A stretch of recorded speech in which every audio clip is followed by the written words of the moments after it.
सदन में वोट चोरी के मुद्दे पर राहुल गांधी ने दिखाई अकड़ तो तुरंत खड़े हुए रविशंकर प्रसाद ने औकात दिखा दी। भरे पार्लियामेंट में राहुल गांधी और रविशंकर प्रसाद के बीच हुई ऐसी झड़प कि हिल गया पूरा सदन। राहुल गांधी और रविशंकर प्रसाद के बीच का ये वीडियो सोशल मीडिया पर हो रहा है वायरल। बाकी विपक्ष के नेताओं का भाषण सुना, चुनाव सुधार को लेकर चर्चा हो रही है, उसका मैं जवाब दूंगा। लेकिन एक बात मुझे बार बार लग रही है कि विपक्ष के नेताओं के भाषण में तल्खी बहुत है। चाहे वो विपक्ष के नेता का हो या माननीय वेणुगोपाल जी का हो, ये तल्खी का कारण क्या है? ये पीड़ा, ये दर्द, ये कसक क्यों है? तो वो हार जाते हैं। तो जब जनता वोट नहीं देती है तो चुनाव आयोग गड़बड़ है, जनता वोट नहीं देती है तो बाकी गड़बड़ है। तो भाई अगर जनता आपको वोट नहीं देती तो हम क्या करें? अभी आप हमारे प्रदेश की बात कर रहे थे माननीय वेणुगोपाल जी, बिहार हमारा प्रदेश, आपको मालूम है ना mister Venugopal, I hope you are aware that I come from Bihar. I'm an MP from Bihar, okay? You talked a lot about my state. सुनिए, आपको बताऊं sir, kindly be seated. Bihar में चुनाव हुआ, इतना हंगामा किया, इनको सिर्फ 5 सीट आई कांग्रेस पार्टी को, सिर्फ 5, सिर्फ 5। सर लेके चल, ओवैसी जी कहाँ हैं? ठीक, धन्यवाद कांग्रेस। ओवैसी जी भी बराबर में ही है, ठीक है। सर आप एक चीज मुझे बताइए, सर को लेके इतना घूमे राहुल गांधी जी, बाद में तफरका भी हो गया कि तेजस्वी कहे कि भाई मैं पीछे क्यों हूं जीप पर, तो वो भी चला बहुत। इतना घूमे, इतना हल्ला किया, रिजल्ट आया सिर्फ 5 सीट और हम लोग को 243 में सर निर्णायक विजय आई। सर मैं एक बात और कहना चाहता हूं, ये क्लैरिटी बहुत जरूरी है।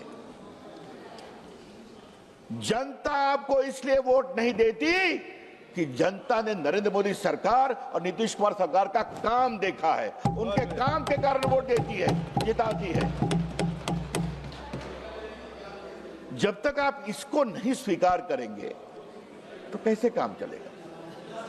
और सर मैं एक बात यहां पर क्लैरिफाई, मैं हाथ उठा रहा था, माननीय वेणुगोपाल जी ने कहा वो सुप्रीम कोर्ट में पिटिशनर भी हैं, वहां बहस भी कर रहे हैं, तो संसद की कुछ मर्यादा होती है। माननीय कानून मंत्री जी इसका जरा विचार आप करें कि जब आप सुप्रीम कोर्ट में पिटिशनर हैं और आप वहां विषय रख रहे हैं तो उसी विषय को आपको यहां उठाने का अधिकार है क्या? मेरी समझदारी में नहीं है।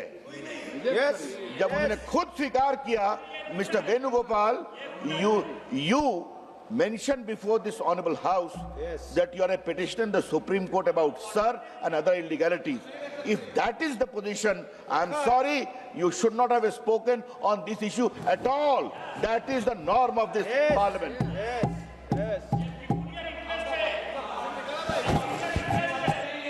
सर मैं आपके ऊपर छोड़ता हूं, मेरी गंभीर आपत्ति है। Let the issue be examined and if my objection is found to be correct, his entire observation should be deleted from the record. I repeat, if on his own showing he is a petitioner in the Honorable Supreme Court on the issue of Sir and other fanciful allegations against the Election Commission, I'm sorry, he cannot participate in the debate and repeat the same question. It is against parliamentary norms and therefore delete all his comments from the record of this debate. That is my formal request.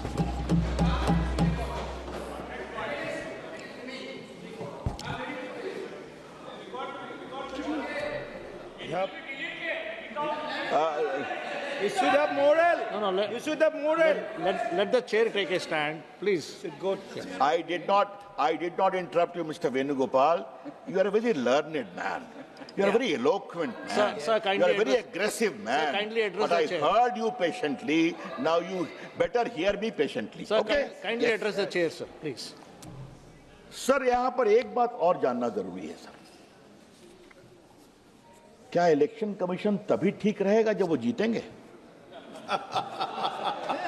ये सवाल मैं बहुत गंभीरता से उठाना चाहता हूं। सही। क्या इलेक्शन कमीशन तभी ठीक रहेगा जब वो जीतेंगे? इसी इलेक्शन कमीशन में उनकी सरकार बनी कि नहीं हिमाचल प्रदेश में? हाँ। इसी इलेक्शन कमीशन में उनकी सरकार कर्नाटका में बनी कि नहीं बनी? इसी इलेक्शन कमीशन में तेलंगाना में बनी कि नहीं बनी? इसी इलेक्शन कमीशन में अखिलेश की पार्टी जी हमसे अधिक एमपी जीते कि नहीं यूपी में? तब इसमें तब इलेक्शन कमीशन ठीक है। तब ठीक है। तो जब वो जीते तो इलेक्शन कमीशन ठीक, जब हम जीते तो इलेक्शन कमीशन खराब। सर ये कौन सा लॉजिक है, हम समझना चाहते हैं। सर थोड़ा मैं भारत के इलेक्शन रिफॉर्म्स की बात हम कर रहे हैं सर, थोड़ा इस रिकॉर्ड्स को बताना जरूरी है सर। भारत आजाद हुआ तो बहुत चर्चा थी किसको वोट देने का अधिकार दिया जाए, तो फिर पूरे विस्तार के बाद कहा भारत के आम नागरिक को वोट देने का अधिकार दिया जाएगा। Common people regardless of his sex, economic status, educational qualification, वो वोट देगा, चुनाव लड़ेगा भी सर। आज देखिए सर, भारत के लोकतंत्र में आम आदमी कितना मजबूत है कि उन्होंने एक नई बात, नो मोर एंटी इनकम्बेंसी, जो अच्छा काम करेगा उसको जिताएंगे और जो अच्छा काम नहीं करेगा उसको हराएंगे। उन्होंने नरेंद्र मोदी जी की सरकार को 3 बार जिताया है। अभी हम और बहुत लंबा रहने वाले हैं, चिंता मत करिए वेणुगोपाल साहब, बहुत लंबा रहने वाले हैं, क्योंकि देश की जनता हमारे काम को देखती है। कल सर मैं अजीब बात सुन रहा था, कुछ लोग बार बार कह रहे थे कि जर्मनी में बैलेट पेपर है, अमेरिका में बैलेट पेपर है। सर आज तक तो मैंने सुना था कि हमारे समाजवादी मित्र भारत पर बहुत विश्वास करते हैं, पूरा विदेश में नहीं देखते हैं विदेश की बात।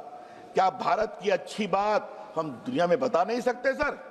ये एक बड़ा सवाल है, उस पर मैं चर्चा करूंगा सर। अच्छा जरा बैठा, मैं बोलूंगा ईवीएम पर बोलूंगा। सर मैं कल राहुल गांधी को सुन रहा था और आज वेणुगोपाल जी को भी सुना। इंस्टीट्यूशंस को कॉम्प्रोमाइज करते हैं हम, बाकी करते हैं। तो आज थोड़ा मैं कहानी खोलना चाहता हूं इस डिबेट में सर, और मैं बहुत विनम्रता से कह रहा हूं, मुझे अनुमति दीजिए। यस। राष्ट्रपति के साथ मजाक किसने किया था? फखरुद्दीन अली अहमद को बिना कैबिनेट के अप्रूवल के इमरजेंसी का प्रस्ताव दस्तखत पर मजबूर होना पड़ा। अब तो राष्ट्रपति के साथ कांग्रेस। अब सर जरा मुझे ये बताइए, सुप्रीम कोर्ट के 3 जजेस को सुपरसीड किसने किया था? इन्होंने किया था। और सर HR खन्ना इमरजेंसी में उन्होंने डिसेंट दिया था कि इमरजेंसी में भी भारत के नागरिकों के संवैधानिक अधिकार को कॉम्प्रोमाइज नहीं करेंगे। सर ये बात करते हैं हम पर। HR खन्ना को इन्होंने 1 महीना के लिए भी भारत का चीफ जस्टिस नहीं बनने दिया क्योंकि उसने नागरिकों के अधिकार की बात की थी। हमको आप कहते हैं हम संस्थाओं का सम्मान नहीं करते। याद करिए सर, संपादकों को जेल में बंद, प्रेस की सेंसरशिप। अब सर मैं 2 चीफ इलेक्शन कमिश्नर की बात करूंगा। मेरा वेणुगोपाल साहब सुनिए आप। एक तो मिस्टर गिल थे सर, जैसे ही हटे राज्यसभा बने और बनकर फिर मंत्री बन गए। और दूसरे हैं श्रीमान नवीन चावला। आज मैं उनकी कहानी बताना चाहता हूं सर। नवीन चावला वही हैं जिनका काम था इमरजेंसी में जेपी और संघ के स्वयंसेवकों को जान करके ऐसे सेल में रखना जहां छत ऐसी गर्म हो कि गर्मी में परेशान हो जाए। शाह कमीशन की रिपोर्ट में लिखा हुआ है। वो रिटायर हुए सर, इनकी सरकार ने उनको बनाया इलेक्शन कमिश्नर। उनका पहला काम क्या हुआ? यूपी का चुनाव था और एक कोल्यूसिव कंप्लेन कराया गया कि बीजेपी को बैन कर दिया जाए। सर नोटिस हुई, स्वर्गीय अरुण जेटली हम पेश हुए थे सर, और पहला काम किया, हमने कहा नवीन चावला बीजेपी के खिलाफ शिकायत नहीं सुन सकते हैं क्योंकि वो बायस्ड हैं। 3 दिन बहस चली और बाद में चीफ इलेक्शन कमिश्नर और कुरैशी साहब ने हम लोग की बात माना। He can not here this proceeding. उस समय के चीफ इलेक्शन कमिश्नर ने राष्ट्रपति को शिकायत की कि नवीन चावला का इतना ओमिशन एंड कमीशन है कि उनको इलेक्शन कमिश्नर से हटाया जाए। इन्होंने क्या किया? हटाने की बात तो दूर, उसको बना दिया चीफ इलेक्शन कमिश्नर। बात करते हैं आप, बात करते हैं आप। ये आपका इतिहास। क्या राष्ट्रपति, क्या सुप्रीम कोर्ट के जजेस, क्या एडिटर, क्या प्रेस सेंसरशिप और क्या दो चीफ इलेक्शन कमिश्नर। तो वेणुगोपाल जी कृपा करके हमें आप भाषण न दें। ये मेरा आपको जरा अपने अतीत में झांके। ये झांकना बहुत, you need to reflect. Sir ji, kindly And today you are a good friend of mine. Let me tell you this. kindly address the chair. Please Sir. have an. Kindly Sir, address sir. the chair, sir. Today I would like to very gently tell my very good friend Mr. Venugopal, please reflect as to what is the condition of your party. Yes.